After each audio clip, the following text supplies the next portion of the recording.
والحمد لله رب العالمين، والصلاة والسلام على سيدنا محمد النبي الكريم وعلى آله وصحبه أجمعين. حياكم الله مرة أخرى في حديثنا مع هذه القصص العظيمة عن النساء اللواتي صنعن التاريخ، النساء الخالدات. وحديثنا اليوم عن عدد من النساء ارتبطن بشخصية فريدة في التاريخ، من أبرز الشخصيات في التاريخ، ذلك هو موسى عليه السلام. وارتبطت به ثلاث شخصيات نسائية بارزة. الشخصية الأولى هي شخصية أم موسى عليه السلام، والشخصية الثانية عن امرأة هي من أكمل نساء الخلق، آسيا بنت مزاحم زوجة فرعون لعنه الله. والشخصية الثالثة هي زوجة موسى عليه السلام. ودعونا نستعرض قصة موسى، ليس بتفاصيلها لأن الوقت لا يسع لها جميعها، ولأننا نستعرضها أكثر في قصص الأنبياء، لكننا سنركز ونسلط الأضواء اليوم على شخصيات النساء في قصة موسى عليه السلام. وتبدأ القصة كما تعلمون بأن فرعون علا في الأرض وتكبر وتجبر واستضعف أهلها، وبدأ يؤذي بني إسرائيل الذين كانوا يعيشون في مصر. بنو إسرائيل في قصة طويلة، لما يوسف عليه السلام في قصته المشهورة ذهب إلى مصر مملوكا، ثم صار عزيزا في مصر، ثم بدأ يتحكم في أموال مصر، ثم جاءه أبوه وأمه وإخوته وسجدوا له في القصة المشهورة، وأقام أبناء يعقوب الذي هو إسرائيل، أقام أبناء يعقوب في مصر، وبدأوا يتكاثرون هناك وصارت لهم مكانة لأنهم كانوا مسنودين من قبل يوسف عليه السلام. مع الأيام المصريون بدأوا يشعرون بهذا الخطر، وبدأ فراعنة مصر يستضعفون هؤلاء الإسرائيليين، وبدأوا في النهاية يستعملونهم خدم وعبيد لديهم، ويستغلونهم في الحرف وفي البناء وفي غيرها. فكان الأذى الشديد وقع على بني إسرائيل من قبل فرعون أو الفراعنة المتتاليين. ووصلت أعداد بني إسرائيل في مصر إلى 600,000 شخص، عدد كبير، لكنه مستضعف استضعاف شديد، ومستخدم طبقة ثانية ولا ثالثة ولا عاشرة حتى في المجتمع، فصاروا خدما للمصريين. وليس الخدمة الراقية، وإنما الخدمة التي فيها ذل واستعباد. ثم إن فرعون في رواية أنه رأى رؤيا أن واحد من هؤلاء الإسرائيليين سيسلب منه ملكه. وفي رواية أخرى أو في قصة أخرى يقولون أن الفراعنة مع مستشارين بدأوا يتشاوروا أن أعداد المصريين بدأت تكثر، وخافوا أن مع الأيام هذه الفئة التي جاءت يعني وافدة أجنبية تصبح هي الأكثرية وتسيطر على مصر، وهنا تصبح خطر على مصر نفسها. فقالوا الحل لهذا في الحالتين سواء الرؤية أو هذا الحل أن احنا نقتل أبناء الإسرائيليين. وفي رواية أنهم كانوا يقتلون الأولاد الذين يولدون في عام ويتركونهم في عام حتى لا يهلك كل رجالهم لأن يحتاجونهم للخدمة. فهذه أصل قصة ذبح أولاد بني إسرائيل على روايتين مختلفتين. المهم القصة أنه في النهاية صدر القرار بذبح أولاد بني إسرائيل، وبدأت ذبح. طبعا يعني فتنة غير عادية تمر على بني إسرائيل في مصر. تخيلوا كل ولد ذكر يذبح، كل ولد ذكر ولد في ذلك العام يذبح، يذبح أبناءهم ويستحيي نساءهم، يبقي النساء أحياء ويذبح الأبناء. وفي ذلكم بلاء من ربكم عظيم، هكذا وصفه القرآن الكريم، بلاء شدة عظيمة. أي امرأة تتحمل أن يؤخذ ولدها الرضيع من حضنها ثم يؤخذ ويذبح أمام عينها؟ هذه الفتنة التي حدثت لبني إسرائيل في ذلك الوقت. أم موسى قلبها كان معلق تعلق شديد بموسى، سبحان الله. يعني ما في أم إلا تحب ولدها، والعاطفة جياشة تجاه ولدها، هذا مسألة طبيعية في البشر، لكن هذا درجات، وقد رأيت هذا في البشر، درجات هذا الحب. نعم كلهن لديهن عاطفة جياشة لكنهن درجات. أم موسى رضي الله عنها من الدرجات العالية السامية المرتفعة جدا في درجة التعلق بولدها كما سنرى في الآية في القصة. وخافت أن يذبح ولدها، لكن لا تدبير. كانوا يفتشون البيوت والذين لا يجدونه كانوا عندهم جواسيس من بين بني إسرائيل يخبرونهم من النساء اللواتي عندهن ولد. يعني لو أخذته عن عيون المفتشين لن تستطيع أن تخفي عن عيون كل الناس، سينتشر الخبر أن عندها ولد، ولن تستطيع أن تخفي حملها وولادتها، وحتى لو استطاعت سيكبر سيراه الناس، على الأقل بني إسرائيل، وهؤلاء الجواسيس سيخبرون الدولة. فعرفت أن ولدها الذي تعشقه في خطر شديد، واحتارت ماذا تفعل. فجاءها الإلهام من الله عز وجل، وأوحينا. الوحي هنا ليس وحي نبوة، وإنما إلهام من الله رب العالمين. وأوحينا إلى أم موسى أن أرضعيه. فإذا خفت عليه بدأ الخطر يشتد وبدأوا يقتربون من هذه المنطقة التي أنتم فيها، فألقيه في اليم. اعملي تابوت صغير وضع الولد فيه وألقيه في اليم. حتى في رواية يقولون أنها كانت عندها تابوت صغير تضعه فيه ورابطته بحبل، إذا اقترب الخطر أطلقت التابوت في البحر، في النهر، طبعا نهر النيل، تطلقه هناك. فإذا ذهب الخطر جرته. إذا خفت عليه، إذا فعلا داهم البيت، ماذا تفعلين؟ اتركيه في اليم، ألقيه في اليم. كيف تترك ولدها في النهر؟ سيموت. فجاء الإلهام: ولا تخافي ولا تحزني، إنا رادوه إليك وجاعلوه من المرسلين. بشارتين: البشارة الأولى أن لا تخافي، سيرجع إليك، أنت التي رميتيه في البحر سيرجع إليك. والبشارة الثانية أنه سيكون رسول من عند الله رب العالمين. وفعلا لما داهموا البيت ورأت أنهم سيأخذوه لا محالة أطلقته في اليم. طبعا هؤلاء الذين فتشوا البيت ما وجدوا أحد، وما انتبهوا أن في ولد في تابوت في النهر، فتركوا البيت. فالتقطه آل فرعون. مشى في اليم. أم موسى عليه السلام ما استطاعت تتابعه، فأرسلت أخت موسى عليه السلام بنتها، قالت: تابعي الخبر، شوفي لي وين وصل. فبدأت تتابع من الشاطئ. تحرك التابوت إلى أن وصل إلى قصر فرعون. النسوة عند القصر على النهر شافوا تابوت، تعجبوا، ووصل التابوت إلى الشاطئ.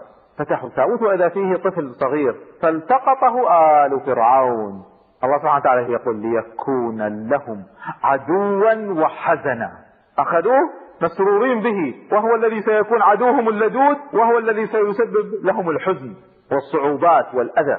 إن فرعون وهامان وجنودهما كانوا خاطئين. يعني مهما حاولوا أن يدبروا المكر ضد المؤمنين، الله سبحانه وتعالى هو الذي يدبر للمؤمنين، وهم هؤلاء الطغاة سيكونوا خاسرين. ليكون لهم عدوا وحزنا. أخت موسى عليه السلام عرفت أين وصل. في هذه الفترة كانت أم موسى قلبها قد اشتعل. الله سبحانه وتعالى يصف هذا المشهد بوصف عجيب، يقول: وأصبح فؤاد أم موسى فارغا. شوفوا حتى الوصف: وأصبح فؤاد أم موسى فارغا. شوف الوصف العجيب، وصف عجيب، فارغ، ما في شيء، ما في داخله شيء، انتهت الأحاسيس التي فيه، ما عاد فيه إلا شيء واحد: موسى فقط.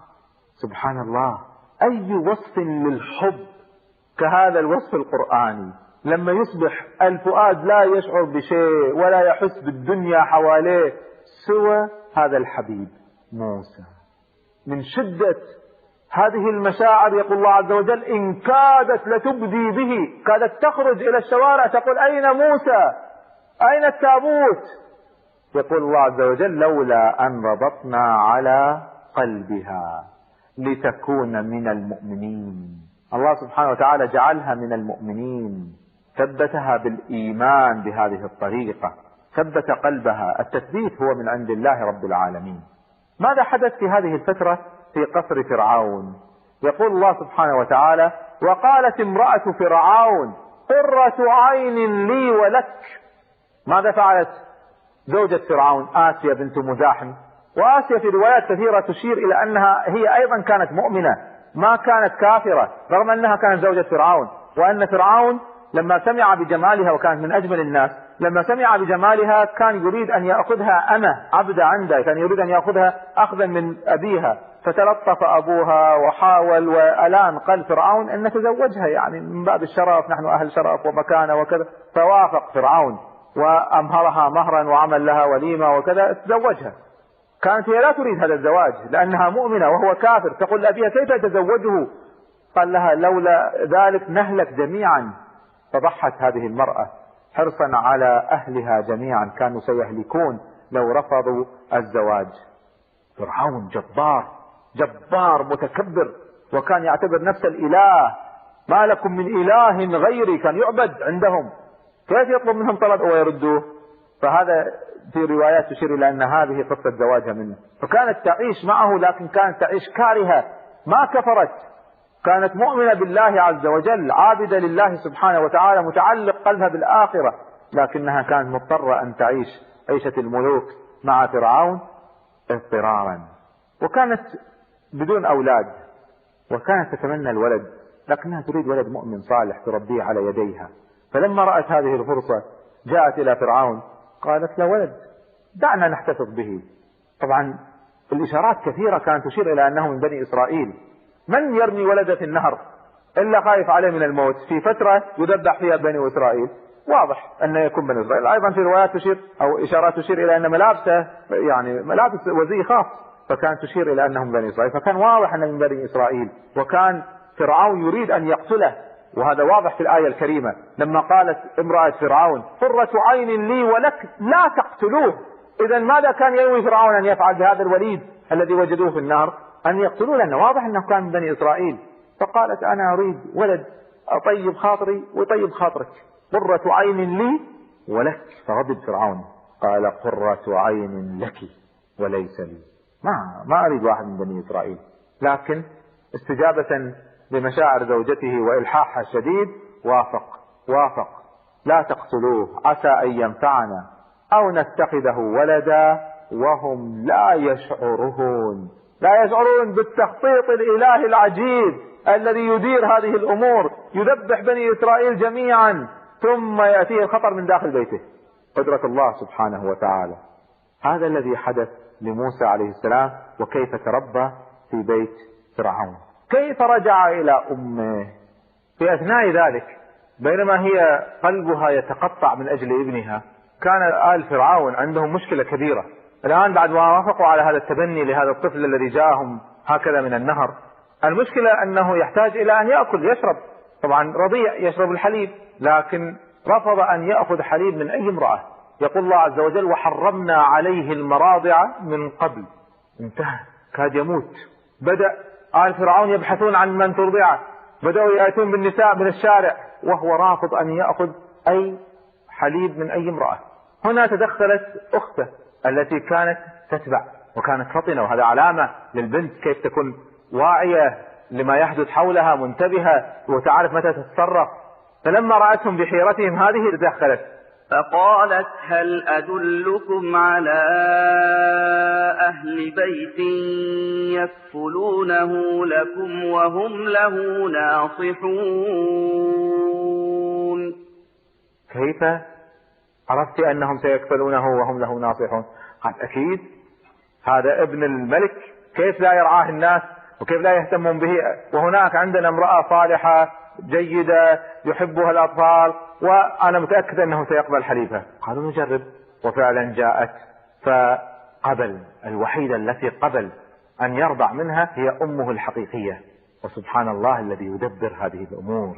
الناس ترى هذه مشاهد أمامهم ما يعرفون إيش وراءها، لكنه تدبير من رب العالمين الذي يدبر كل شيء. يقول الله عز وجل فرددناه إلى أمه كي تقر عينها ولا تحزن. لماذا الله سبحانه وتعالى رتب كل هذا الترتيب؟ الله سبحانه وتعالى رؤوف بعباده، الله سبحانه وتعالى رؤوف بهذه المرأة التي صار قلبها فارغا، فالله سبحانه وتعالى فعل كل ذلك كي تقر عينها ولا تحزن. هكذا يقول القرآن. كل هذه الخطة من أجل أن هذه المرأة ينجو ولدها ويعود إليها وتقر عينها ولا تحزن. فطلبوا منها البقاء في القصر فرفضت، قالت أنا عندي أولاد وعندي ارتباط ما أستطيع، فرفضت. فوافقوا على أن يكون عندها وتأتي به هي إلى القصر في أوقات فراغها. يقول الله عز وجل فرددناه إلى أمه كي تقر عينها ولا تحزن ولتعلم أن وعد الله حق. الله سبحانه وتعالى عندما يعد وعدا تأكدوا أنه الحق. واحد يقول احنا كمؤمنين نصدق بهذا. انظروا إلى المؤمن الذي وعده الله سبحانه وتعالى، وعده أنه إذا أنفق الله سبحانه وتعالى سيعوضه. هذا وعد الرحمن. الشيطان يعدكم الفقر ويأمركم بالفحشاء والله يعدكم مغفرة منه وفضله. هل فعلا نحن نصدق وعد الرحمن؟ هل فعلا نصدق لما النبي صلى الله عليه وسلم يقول ما نقص مال من صدقة؟ اللي يتصدق ما لا ينقص سيعوض. هل نصدق ذلك؟ هي صدقت، موسى صدقت رضي الله عنها، ورغم أن التصديق كان في أمر مؤلم جدا بالنسبة إليها لكنها صدقت وعد الله، والله سبحانه وتعالى أعاد إليها ابنها الرضيع، ولكن أكثر الناس لا يعلمون. هكذا كانت قصة موسى عليه السلام في بدايته، وهكذا كانت قصة موسى في بداية هذا الأمر. والآن نشأ بين البيتين، بين بيت أمه ترعاه أمه الحقيقية وبين بيت المرأة الكاملة في الإيمان آسيا بنت مزاحم زوجة فرعون المؤمنة الصالحة العابدة التقية الورعة عليها الرضوان الصديقة آسيا. وتطورت الأحداث كما تعلمون، وكان فرعون ما هو محب لموسى يكرهه، لكن سكت من أجل زوجته آسيا، وكان ينتظر فرصة للتخلص منه. وجاءت هذه الفرصة بخطأ ارتكبه موسى عليه السلام حين أراد أن ينهي الشجار الذي حدث بين أحد المصريين وأحد الإسرائيليين في مصر، فتدخل موسى لنصرة الإسرائيلي فوكز المصري فقتله، فوكزه موسى فقضى عليه، فاستغفر موسى وتاب والله سبحانه وتعالى تاب عليه.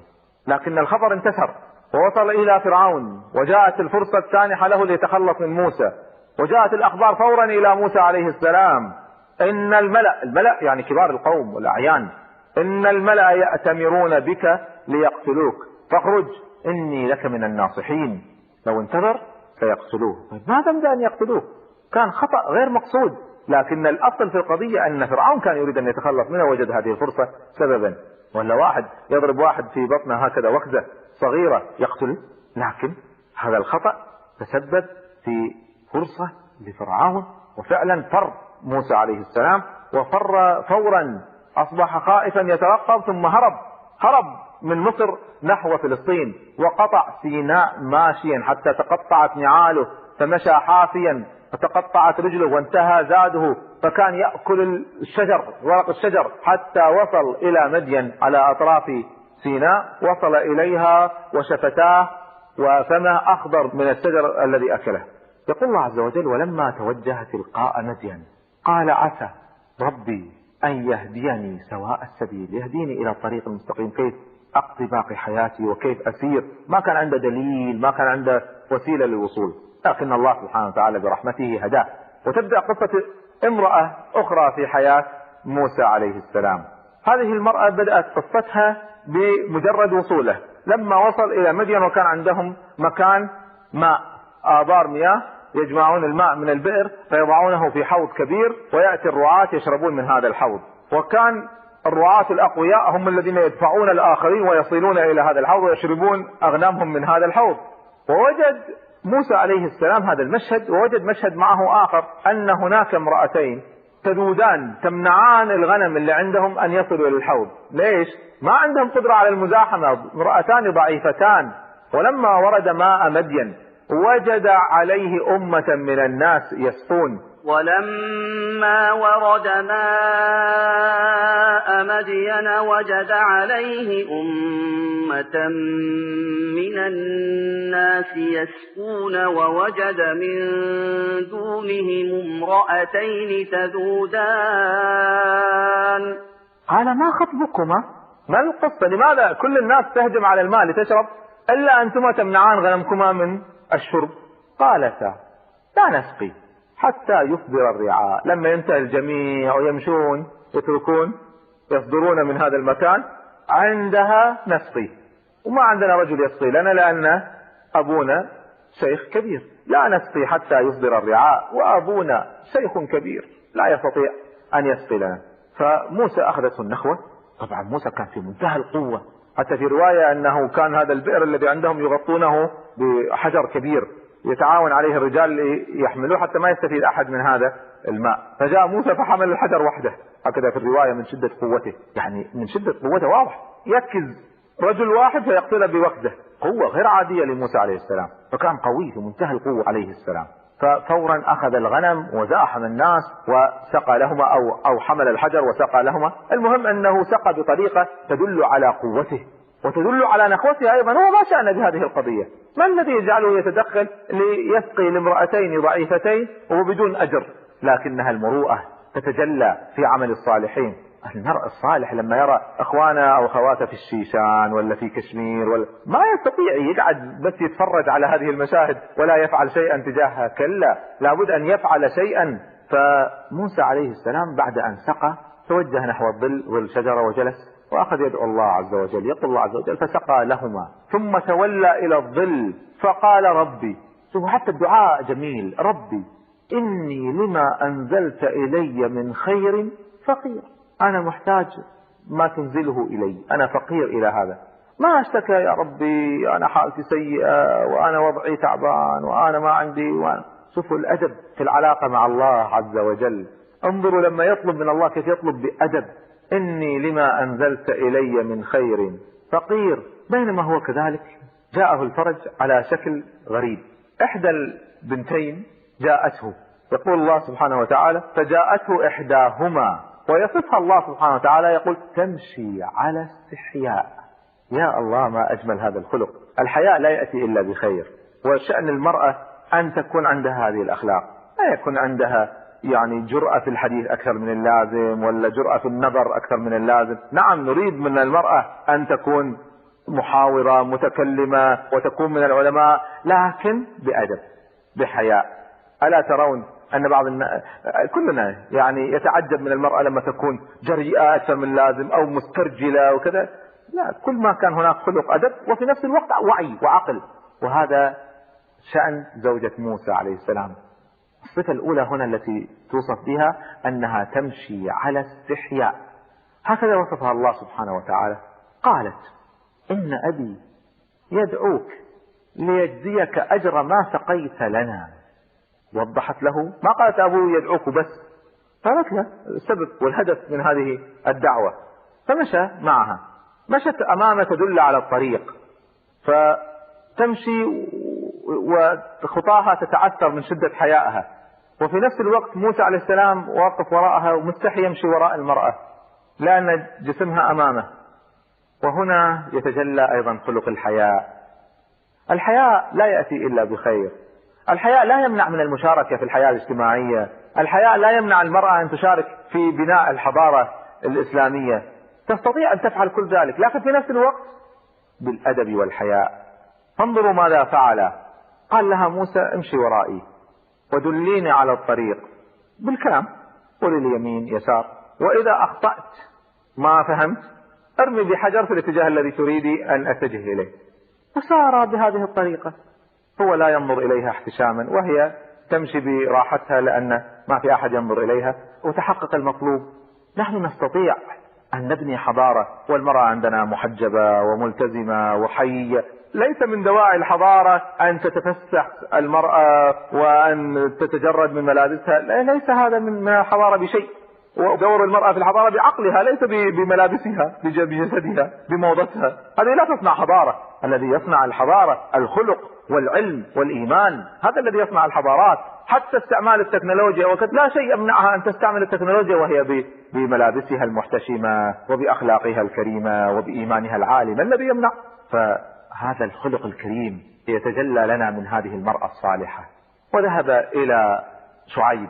هل هو شعيب النبي عليه السلام أم شعيب آخر؟ روايتان. على كل حال جلس إلى هذا الشيخ الكبير شعيب وشرح له ماذا حدث، فقال له لما قص عليه القصص قال نجوت من القوم الظالمين. فعلا ظلم هذا، واحد يخطئ خطأ يقتل، عاقبوه اضربوه جلدوه، أما تقتلوه هذا ظلم شديد، وهذا تجني ومجاوزة للحد. فالله سبحانه وتعالى نجاك يا موسى بهذا، هكذا قال له شعيب.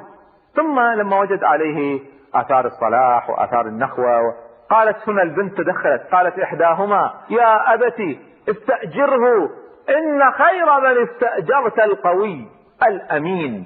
نحن ندرس علم الإدارة، وهذه الكلمات مثالية عندنا في قضية علم الإدارة. كيف نختار الموظف؟ معيارين، الموظف الصالح الموظف النافع نختار بمعيارين. إن خير من استأجرت القوي، القوة يعني الكفاءة، يعني يصلح لهذه المهمة وقادر عليها بقوة. ولا يكفي هذا، الشرط الثاني أن يكون أمين، ثقة ما نخشاه، نأمنه من أن يخدعنا وأن يتجاوز الحدود وأن يستفيد من مقدرات المؤسسة وأن يأخذ ما ليس له ويغش ويخدع ويسرق. أمين نطمئن إليه. إذن القضية قضية كفاءة من جانب وأخلاق سوية من جانب آخر. إن خير من استأجرت القوي الأمين. بكلمات محدودة لخصت لنا هذه المرأة الصالحة بعقلها الحكيم، لخصت لنا قاعدة ذهبية في قواعد التعامل البشري. إن خير من استأجرت القوي الأمين. لما سمع شعيب هذا الكلام تدخل وقال: إني أريد أن أنكحك إحدى ابنتي هاتين على أن تأجرني 8 حجج. تتزوج ابنتي وبالمقابل أنا أعرف ليس لك مال، ليس لك مهر، بالمقابل اعمل عمل 8 سنين، فإن أتممت 10 فمن عندك، أو 10 سنين، وهذا بين 8 و10 الاختيار لك. فحتى سهل عليه في قضية المهر. ودعوني هنا أتوقف قليلا على قضية المهور، بسبب أنها صارت مشكلة في عالمنا الإسلامي. هذا التغالي في المهور ماذا أنتج تأخر في الزواج، وهذا يسبب لكثير من الناس فتنة شديدة. أيضا أنتج أن كثير من الشباب ما يستطيع أن يتزوج من بلده بسبب الغلاء الفاحش، فيضطر أن يتزوج من غير بلده. ورغم أن هذا خير، إلا أن كثير من هذه الزيجات مشاكلها أكثر من الزيجات في المكان الذي هو منه. وتبدأ حتى زواج من الأجنبيات، وأحيانا يكون زواج خير وآثار طيبة على الجميع، لكن أيضا نسبة النجاح فيه أقل من الزواج المعتاد. فتبدأ مشاكل تتوالى على المجتمع بسبب هذا الغلاء في المهر. انظروا إلى هذا الرجل الصالح، يأتيه إنسان ليس عنده أي شيء، ما عنده ولا شيء، فيزوجه ويجعل المهر عمل 8 سنين. طبعا عمل 8 سنين ليس معناها أن كل ما يفعله موسى سيكون له، وإنما سيعطيه من عمل هذه 8 سنين. أما موسى عليه السلام فأكمل ذلك وقال ذلك بيني وبينك أيما الأجلين قضيت فلا عدوان علي والله على ما نقول وكيل. واتفقا وتزوج موسى عليه السلام من ابنة شعيب الصالح، هذه المرأة الصالحة، وبدأت فترة جديدة وحياة جديدة في حياة موسى عليه السلام. طبعا القصة مشهورة كيف بعد ذلك سار بأهله بعد 10 سنين نحو مصر. كان يريد أن يزور أمه ويزور آسيا ويلتقي بأهله من جديد. فتطورت الأحداث.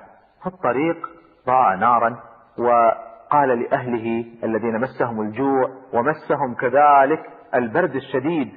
شعر موسى أن الخطر صار شديدا عليهم، فرأى نارا فقرر أن يذهب للبحث عن نار يتدفأ بها. فبدأت البعثة وبدأت القصة العظيمة والحادث الكبير الذي جرى بناء على ذلك كله.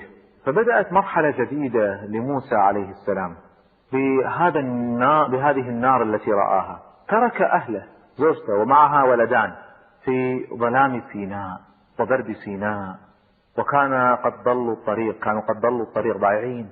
وصبرت هذه المرأة وحافظت على كيان هذه الأسرة في أثناء غياب زوجها في مهمة عظيمة. تلقى عندها الكلام من الله سبحانه في مشهد من أعجب مشاهد التاريخ. هناك قال: إني أنا الله لا إله إلا أنا. بدأ النداء، بدأ الخطاب: فاعبدني وأقم الصلاة لذكري. بدأ الخطاب وبدأت الرسالة وبدأت الآيات تظهر له. رأى كيف أن يده صارت بيضاء من غير سوء، ورأى الحية تنقلب أمام عينيه. تجهز موسى للمهمة الكبرى العظمى ورجع بعد أن كان شخصا عاديا يرعى الغنم ويعيش في الصحراء. الآن جاء بمهمة شديدة عظيمة كبيرة، وهي إخراج بني إسرائيل من الظلم الذي وقع عليهم وهداية الناس إلى الله رب العالمين. مهمته تنقسم إلى قسمين: دعوة فرعون والكفار الذين معه إلى الإيمان والتوحيد، والمهمة الثانية إخراج بني إسرائيل من ظلم فرعون. رجع إلى زوجته وإذا معه هذه الأخبار والمهمة العظيمة، والمهمة الكبيرة، كما جاء محمد صلى الله عليه وسلم من غار حراء بالمهمة العظيمة لامرأته. كانوا قبل ذلك في هدوء في سكون، الآن بدأت المهمة الكبيرة، البعثة، الرسالة، تنقل الإنسان إلى فترة صراع مع الباطل، إلى فترة شدة وأذى. وبدأت الرسالة، وكانت هذه الزوجة نصيرة. وذهب موسى عليه السلام إلى أمه في مصر، فاستقبلته ورحبت به وفرحت به أيما فرح بعد انقطاع 10 سنين. وكذلك آسيا رضي الله عنها، المرأة الصادقة الكاملة، سمعت بالخبر فجاءت واستقبلته وفرحت به فرحا كبيرا، وكلاهما آمن به وبرسالته وبنبوته. وبدأ الصراع مع آل فرعون، وبدأ الصراع لإخراج بني إسرائيل، وبدأ الحوار العظيم الذي ذكره لنا القرآن في قصة موسى عليه السلام. وبدأت المشاهد تظهر، وأول هذه المشاهد مشهد الحوار مع فرعون حين عرض عليه النبوة والرسالة، وعرض عليه الآيات المعجزة الحية واليد، فأبى واستكبر. كان عندهم أمل أن هذا الرجل لعله يرق، والله سبحانه وتعالى أرسل موسى وهارون عليهما السلام بهذه المهمة: اذهبا إلى فرعون إنه طغى فقولا له قولا لينا لعله يتذكر أو يخشى. حتى المهمة واضحة جدا، القول ليس بالغلظة، ما لجأوا إلى الغلظة إلا عندما عاند. الأصل في الحوار مع الناس أننا مهما كانوا مخالفين، مهما كانوا منحرفين، مهما كانوا ضالين، حتى لو كانوا كفارا، ادعوا إلى سبيل ربك بالحكمة والموعظة الحسنة وجادلهم بالتي هي أحسن، فقولا له قولا لينا لعله يتذكر أو يخشى. وبدأ الصراع فأبى. ثم حدث المشهد العظيم، مشهد السحر الذي جاء به السحرة ليحاولوا أن يغلبوا به الدعوة. وشهد الناس هذا المشهد، اجتمعوا في يوم الزينة في يوم العيد.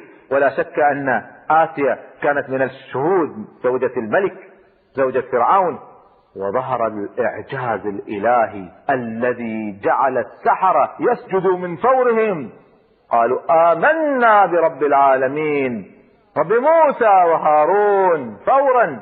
ليه؟ لأن المسألة كانت واضحة جدا أمامهم، لا يمكن التردد فيها. إعجاز، معجزة تحدث أمامهم، ما هو سحر، ما هو لعب، ما هو خداع بصر، وإنما حق مبين. وهنا فرعون رأى أن ملكه يهتز، عرشه بدأ يهتز من تحته. لو آمن السحرة وتركوا سينقلب الناس إلى الإيمان بموسى عليه السلام. فعندها قال آمنتم به قبل أن آذن لكم إنه لكبيركم الذي علمكم السحر. وبدأ في تعذيب السحرة. طبعا بهذا المشهد دخل بعض الناس في الإيمان، ومنهم مؤمن آل فرعون الذي يكتم إيمانه. فرعون كان جبار. فهنا لما صار الصراع بهذه الصورة، صار التركيز على الهدف الثاني، رفض الإيمان بكل هذه الأدلة، بالشواهد، بالتحدي الذي هو وافق عليه، رفض الإيمان. فجاء التحدي الآخر أنه أخرج بني إسرائيل من مصر، ورفض فرعون ذلك. من الذي سيخدمنا؟ من الذي سيقوم بخدمة المصريين لو خرج بنو إسرائيل من مصر؟ فرفض فرعون رفضا شديدا. فبدأت المعجزات المتتالية في الضغط على فرعون ليستسلم ويسمح بخروج بني إسرائيل. الدم، الضفادع، إلى آخره. جاءت السنين، نقص من الأموال، بدت. وهو كل مرة يحدث ضغط عليه بالآيات المعجزة يوافق، يقول نعم، دع هذا الأمر يزول وأنا سأتركهم. وفعلا يدعو موسى عليه السلام ومن معه فيزول هذا البلاء، ثم ينكث فرعون بما وعد. 9 آيات معجزات رآها فرعون وأبى. فانقسم الناس فريقين، فريق المؤمنين وأكثرهم من بني إسرائيل ومعهم القليل من آل فرعون، وفريق الكفار وأكثرهم من آل فرعون. مع فريق المؤمنين كانت زوجة موسى عليه السلام، وأم موسى عليه السلام، وآسيا زوجة فرعون، أم موسى بالتبني عليها السلام. 3 نسوة في دعم هذا النبي في بيته ومساندته منذ ولادته إلى وصولهم إلى هذا المشهد العظيم. هكذا كانت هذه المشاهد تتوالى أمام أعينهم، يرون المعجزة ثم المعجزة تلي المعجزة، فاستقر الإيمان بلا تردد بقدرة رب العالمين وبصدق هذا النبي الكريم.